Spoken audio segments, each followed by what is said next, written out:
Baik, perkenalkan nama saya Nilma Jani Putri, nomor absen 30. Saya akan menjawab pertanyaan kuis yang Bapak berikan. Baik, yang pertama ada kebijakan proteksionisme dan dampaknya. Kebijakan proteksionisme seperti tarif tinggi, kota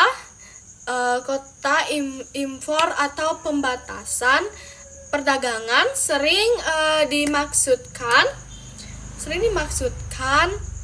untuk melindungi industri domestik. Namun dalam konteks melemahnya industri manufaktur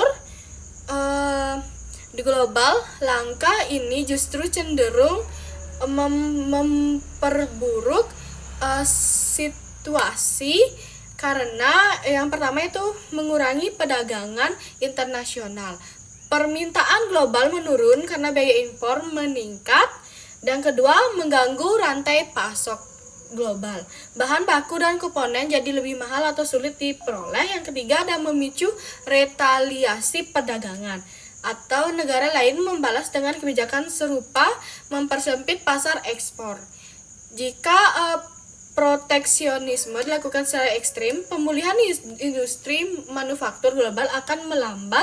Sebaliknya, kebijakan yang lebih terbuka dan kerjasama multilateral justru dapat memperbaiki situasi melalui kelancaran rantai pasok dan akses pasar lebih luas.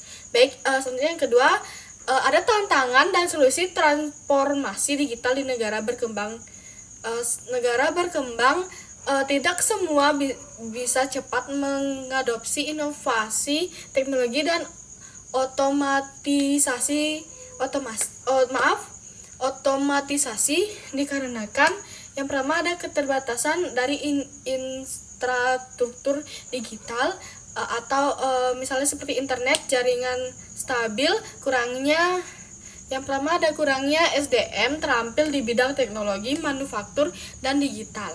Yang kedua ada biaya investasi awal yang tinggi untuk mesin, otomatisasi dan perangkat lunak.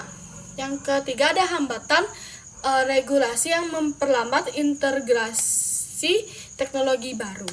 Solusi yang dapat dilakukan yang pertama ada investasi infrastruktur digital dan energi yang andal. Yang kedua ada pelatihan tenaga kerja secara masif agar mengoperasikan teknologi baru.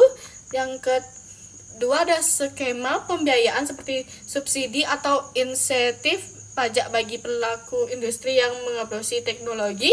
Yang ketiga ada kerjasama internasional untuk transfer teknologi dan alih pengetahuan. Yang keempat ada penerapan teknologi bertahap dimulai dari proses sederhana agar biaya lebih terjangkau.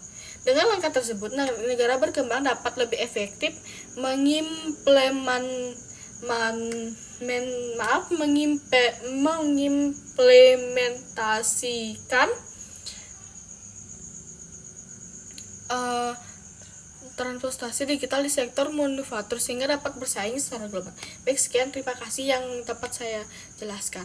Om Santi.